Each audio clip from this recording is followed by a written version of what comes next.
This is an unprecedented humanitarian catastrophe that the entire humanity is facing at the current time. The type of horrendous war crimes which amounts to a genocide is being committed in the occupied Palestinian territories by the Israeli Defense Forces. Our government must go one step further and be in the forefront to gather the countries in the region and far beyond to keep pressure on the United Nations and the UN Security Council to see that an immediate ceasefire is declared. Our colleague Eran Vikramaratne, who opened the debate on behalf of the opposition, where he mentioned that this budget is a Disneyland budget.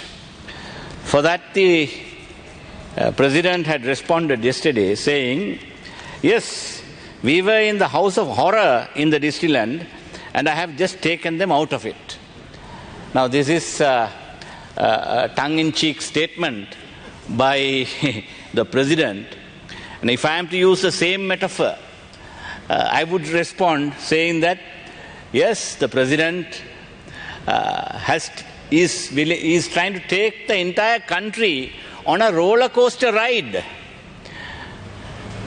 Whereas, roller coasters have their ups and downs and steep climbs and then deep fall, as well as very harsh turns. So all of which this country and its people have to are made to feel that they are having a temporary exhilarating experience. But then once the wheels come off from the trains in the roller coasters, they will all have to face serious problems.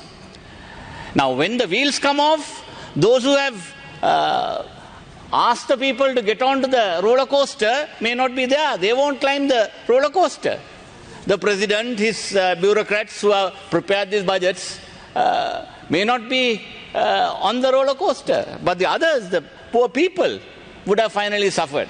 That is what I have, to use the same metaphor, I would describe that this is simply a roller coaster ride, giving temporary exhilaration to themselves and nothing but that. But I also would like to refer to this particular reference by the President yesterday.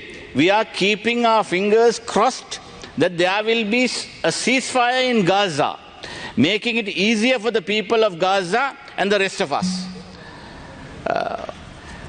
The President, having at least made a cursory comment on that, must be congratulated for his particular stand, and also must comment on what the Prime Minister spoke today in the morning about Israel's atrocities in the Gaza Strip. This is an unprecedented humanitarian catastrophe that the entire humanity is facing at the current times. The type of horrendous war crimes which amounts to a genocide is being committed in the occupied Palestinian territories by the Israeli Defense Forces. Now, way back in 2005, the United Nations adopted a principle called R2P principle. The right to protect was adopted as a concept, international legal concept, to enable the international community to intervene when a government ill-treats its own citizens. A government attacks its own people, commits horrendous crimes within their territory. Through this concept, international community created the avenue to intervene, overstepping the principles of sovereignty. They also created a center for international intervention and sovereignty to develop this concept. And that concept was used by the Western nations to send the UN peacekeeping force forcibly to southern Sudan, and to finally create South Sudan as an independent sovereign country, and thereafter to also intervene in Libya, intervene in Syria, and of course previously the interventions in Iraq also could be justified under the same principle. So what they did was to destroy all these countries on the pretext of using the R2P principle, the right to protect principle. But that very principle is not being used against Israel. And that is the issue that the third world countries are asking today. At least our nation had the courage to call for immediate ceasefire. But in our neighborhood, our great neighbor India, unfortunately, we must regret that they have not had the courage to do even that. Such is the influence of these Western powers. They have virtually become slaves. Even in the face of such horrible atrocities being committed in the occupied territories of Palestine. Therefore, I would urge that our government must go one step further and be in the forefront to gather the countries in the region and far beyond to keep pressure on the United Nations and the UN Security Council to see that an immediate ceasefire is declared and that this horrible events will never be repeated again. Having said that, Mr. Presiding Member, I must also refer to the detailed budget speech by the President, where he says, if you analyze the budget and the estimates, you will note that the budgeted revenue is 4.3 trillion. The recurrent expenditure, which is consumption, alone is almost 5.4 trillion. And capital expenditure is a further 2.5 trillion, resulting in a total expenditure of 7.8 trillion. Honourable Presiding Member, based on these numbers, following the President's commitment to follow this Samajiva Kata, that is this balanced living concept based on the Vejapajya Sutra, as professed by Lord Buddha, the President's budget estimates are way off. Meaning we have a revenue of 4.3 trillion and recurrent expenditure of almost 5.4 trillion. Mr. Presiding Member, what this translates to is we have to borrow to finance consumption, totally against the very concept that the President was trying to preach to this House. Now, Mr. Presiding Member, let me also say, in light of the President's elaborate rationalizing of this Samajiva Kata concept, as explained by Lord Buddha in the Vejapajya Sutra, is the basis of expenditure estimates in the budget 2024. Therefore, the total expenditure estimated in the budget at 7 trillion compared to the 23 budget, which was 5.2 trillion, this is an increase of over 30%. The estimated expenses of the Presidential Secretariat for 2024 is to increase by another further 35%, while the estimated expenditure on education in the country is less than what was provided for in 2023.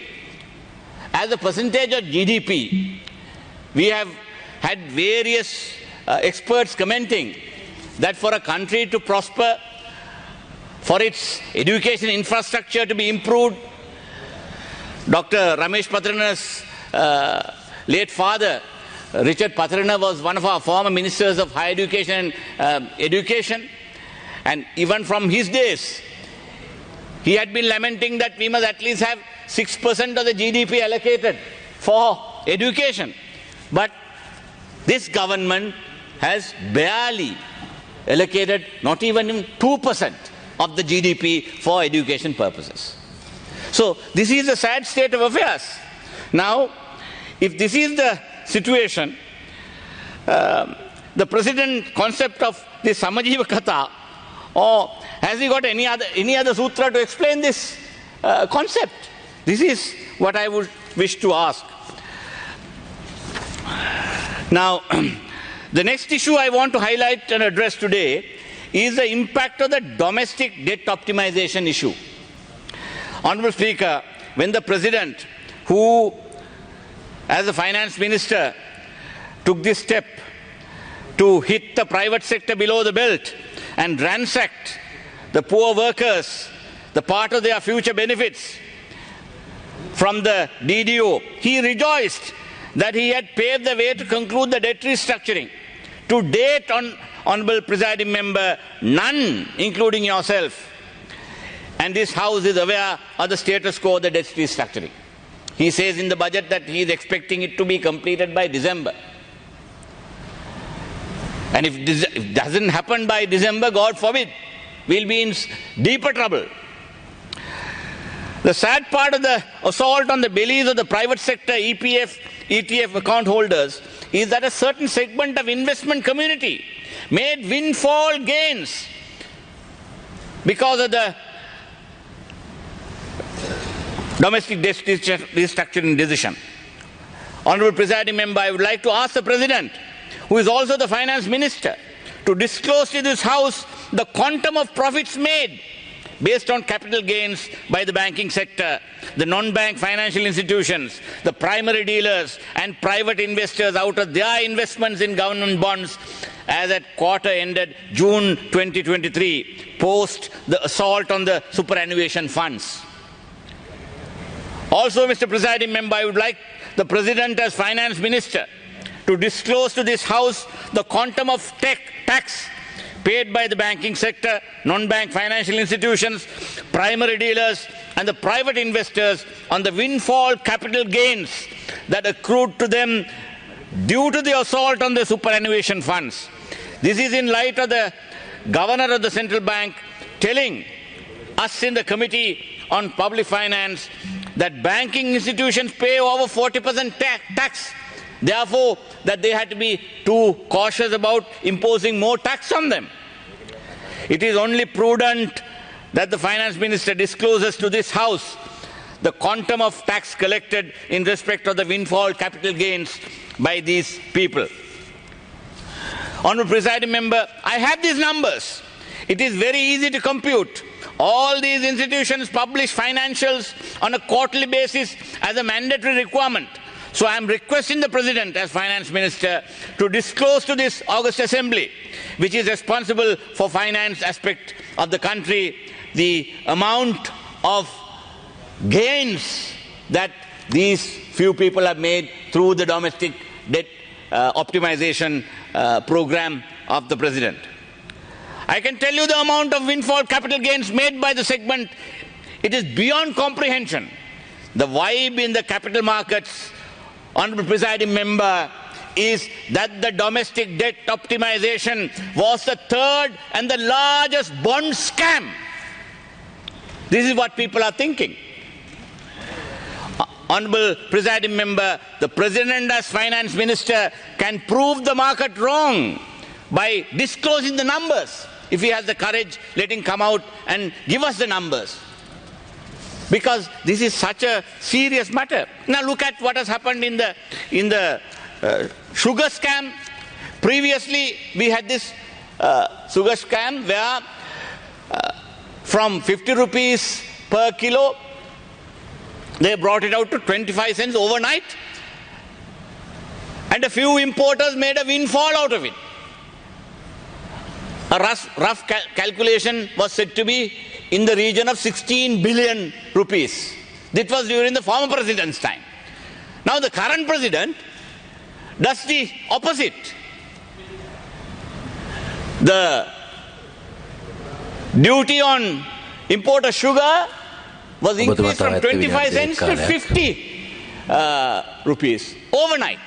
That again has enabled a select set of sugar importers. The Honorable Deputy, the State Minister for Finance is also coming here. So he knows. Now, you can't hide this. A select few have made a windfall out of this overnight revision in duties for sugar imports. Now, this type of scams, now we have the International Monetary Fund talking about the governance diagnostic report. Now, one of the important features of the governance diagnostic report is to have a proper awareness about the corruption vulnerabilities and address them. Now, having promised the IMF that we are going to address our corruption vulnerabilities, and we are repeatedly allowing certain segment of people, on the one side, on the DDO, you allow the primary bondholders, the primary dealers, some of our private banks and financial institutions to make a windfall. Honorable State Minister, I call this the third bond scam. That is it's a stupendous amount that all these people have made for themselves. And this is the final result. And you are talking about addressing corruption vulnerabilities. On the other hand, see the sugar scam and see the other issue about the liquor labeling issue on the excise side. That was also exposed thanks to Mr. Champikaranavaka in the Ways and Means Committee. Unless it was exposed there, I don't think the government or the excise department would have been able to discover that type of fraud.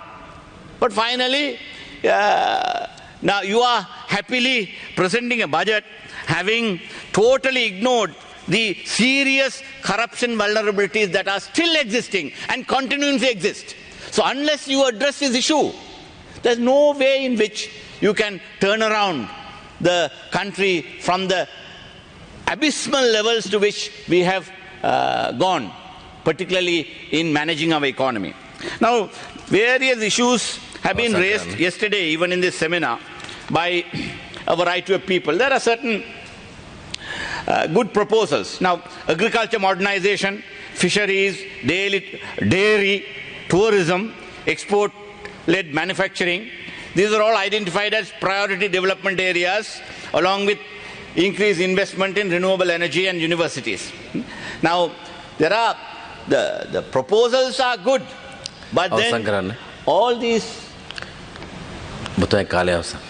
all the revenue proposals, the expenditure proposals, sometimes they are very, very unrealistic. Now you look at establishing an airport. Now, before establishing Hinguragoda, of course, it is important for us to have an airport and a place like Hinguragoda, rather than Mattala should have been built in Hinguragoda. True enough, it's good for our tourism sector. Even yesterday in the seminar, some in the tourism sector has commented on that. I think Mr. Balendra had spoken on behalf of the tourism sector and had applauded the President for having taken that step. But then, what about the second landing strip in Katunayaka? That's much more important. The second runway in Katunayaka is much more important and much a bigger priority than in Hinguragoda. Though you have given a meager, last time also you were trying to establish a medical faculty and saying you were allocated 200 million. Right? Whereas the existing Sabaragamuwa medical faculty doesn't have a professorial unit. So first you have to address the shortcomings in the existing university system before you start new universities. Like Honorable Rauf Hakim, you made several allegations, but I don't want to reply on everything. But on this specific note on the DDO, I deny your allegation, and there was nothing. No, the numbers were given. The numbers were discussed at the Public Finance Committee. The numbers were diverged to the Parliament. The proposal itself we debated. So the problem is your suggestion, what you are making, was not considered. That was a different scenario altogether. I mean, you have all the right to propose.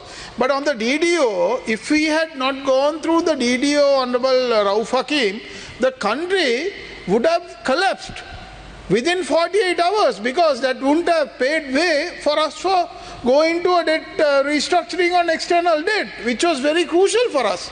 So the DDO was very crucial, as well as the external debt restructuring. So I think the point which you are trying to make on corruption, on the DDO, I would not accept, I would deny that. And on the other hand, yes, there is a diagnostic report from the IMF, which the report has been published by the government, and we are taking all the measures to ensure that we take all the steps to mitigate corruption in the country. I am not at cross purposes in the entire DDO concept itself, but then this particular issue of the windfall profits made by the primary dealers, the banks and some of the financial institutions, the quantum is so large, right? That is why I call this a third bond scam, because everybody is silent about it. Right? And why don't you at least land a super tax on them? Super tax on the monies that are made. Massive amounts have been made.